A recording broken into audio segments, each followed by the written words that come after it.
Hey there, I'm Lee Ullman here with some big news from the National Young Farmers Coalition. We're partnering with Heritage Radio Network on a special season of The Farm Report. It's all about what's happening with the Farm Bill and how it impacts farmers and eaters.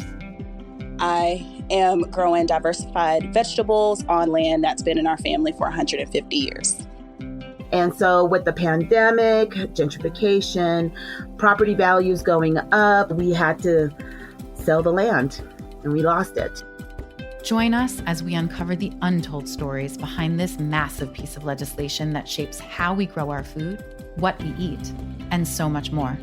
The problems we have had, those are things that come from earlier Farm Bill and USDA policy, right? Like Earl Butz, get big or get out. You know, it's my responsibility to know not only what I'm eating, but then like how that all came to be. And realize like, wow, like this piece of legislation, all this money, like it's technically something that I support as a taxpayer. While Congress debates the next Farm Bill, this is not just an invitation to listen. It's a call to action. Be part of the conversation. Subscribe to the Farm Report on Heritage Radio Network, wherever you listen to podcasts. Fresh Pickings is a podcast by Heritage Radio Network presented by Bob's Red Mill. Love learning about food? Get more superfood for your brain with the featured podcast miniseries, Fresh Pickings. Go to bobsredmill.com/freshpickings.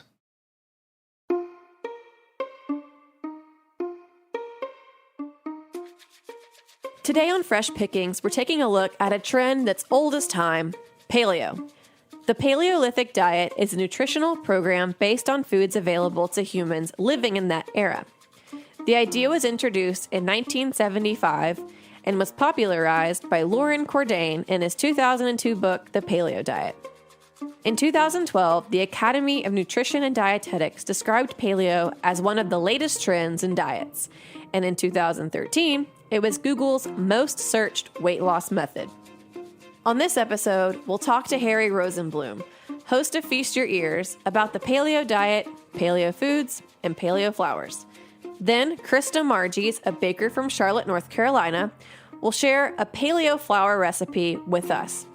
I'm your host, Kat Johnson. Welcome to Fresh Pickings.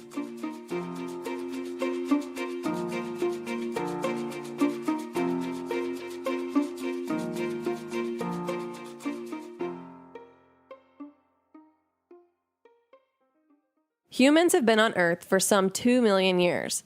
For 99% of this period, they have lived as hunter-gatherers. Of the estimated 80 billion people who have ever lived on Earth, more than 90% have foraged for all of their food. Only in the last 11,000 years or so have humans begun to domesticate plants and animals. And now, gathering or foraging is totally cool again. Have you ever gone foraging, Kat? This is Cathy Erway, host of Eat Your Words. She also runs a blog called Not Eating Out in New York. I have, actually. I went morel foraging in Georgia a couple years ago, but I don't think I'm as experienced as you. Oh, well, I love to forage. I mean, I just picked some spring onions the other day in the park. I've been on a few tours around the city, and I just love to create recipes from whatever I find. You go foraging in New York City? Yeah, there's some great foraging tours. Wildman Steve Brill hosts some. But, you can go find a lot of things. So which park do you go foraging in?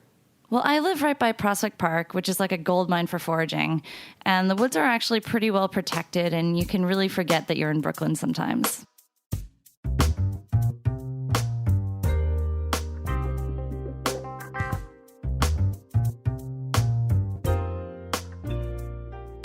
Hey, Kat, what do you think of when I say paleo? I'm talking with Harry Rosenblum, host of Feast Your Ears here on Heritage Radio Network. Harry is also the co-owner of the Brooklyn Kitchen, a cooking store in Williamsburg. Well, when I hear the word paleo, I think about cavemen.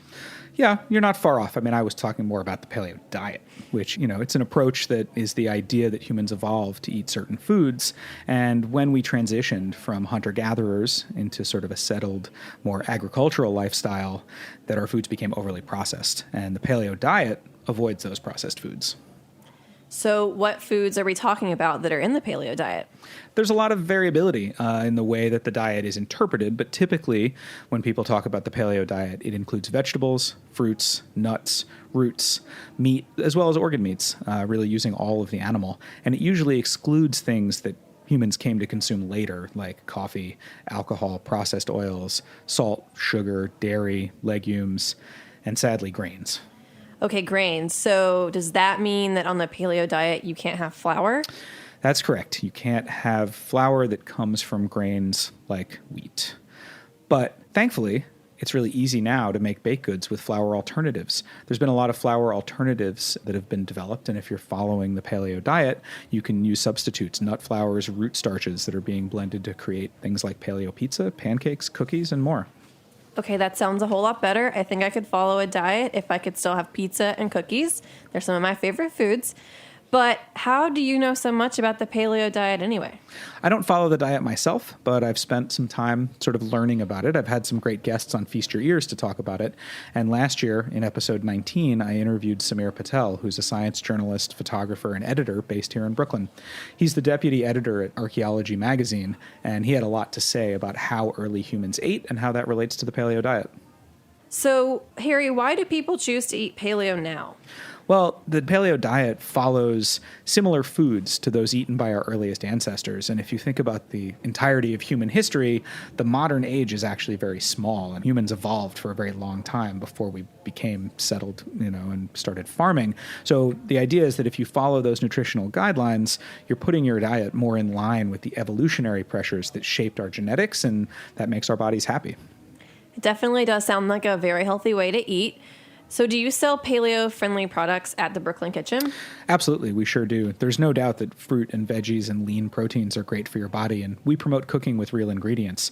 The available scientific data about it shows that eating this way can lead to improvements in body composition, metabolic effects, compared to a typical modern Western diet, which tends to include a lot of processed foods. If you cut out all that junk and focus on fresh, real food, it can certainly help your body. Are there any downfalls to the paleo diet besides not having coffee and beer, which are two big ones?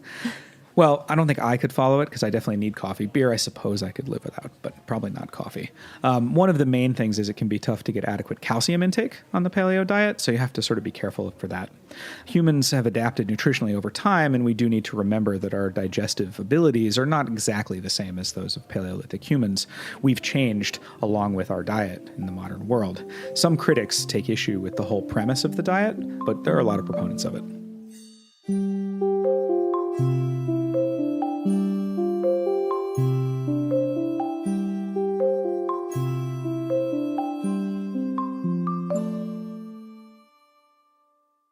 I think if I was transported back to Paleolithic times, the food I would miss the most would be chocolate cake. I love chocolate cake. But luckily, if I decided to go paleo, Bob's Red Mill's paleo baking flour would allow me to still eat all the cake I wanted with no worries. I mean, as long as we're not also counting calories. So to find the perfect paleo chocolate cake recipe, I enlisted Krista Margies from Charlotte, North Carolina. Okay, Krista, tell me a little bit about how you got into baking. I've been baking pretty much all of my life, but I went to school almost 10 years ago specifically for baking and pastry and just went out into the world with it. And I worked in several restaurants, and now I am teaching others at the Art Institute of Charlotte. Great.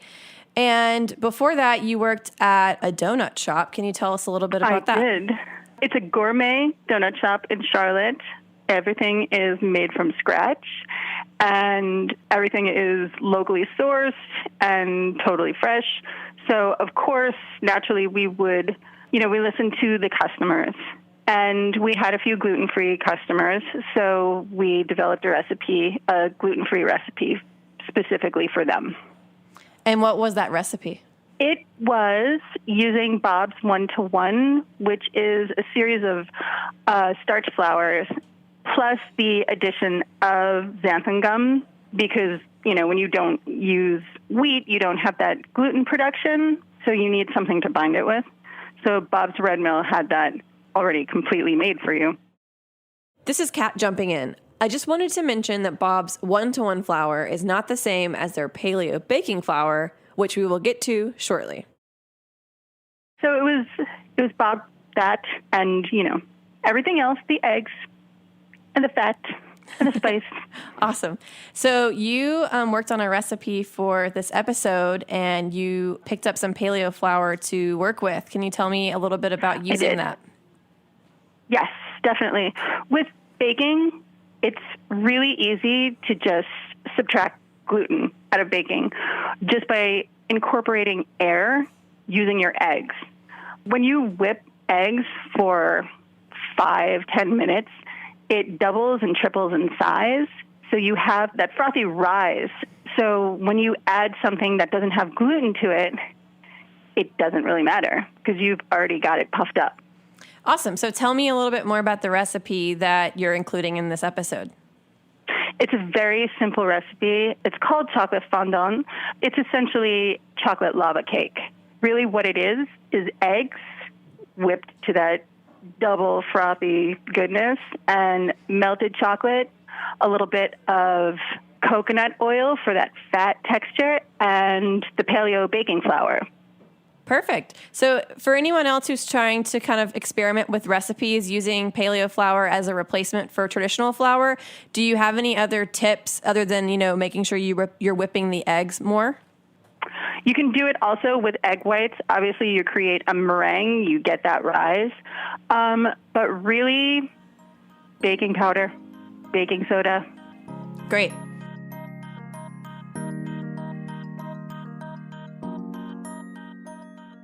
Thanks to Krista for sharing her tips for using paleo baking flour. You can find her recipe at bobsredmill.com/freshpickings. Well, that's our show. Be sure to check out bobsredmill.com/freshpickings for more of our favorite ingredients, delicious recipes, and great coupon offers. Join us next week for more Fresh Pickings, brought to you by Bob's Red Mill. Bob's Red Mill is a believer in good food for all. I'm Kat Johnson. Thanks for joining us.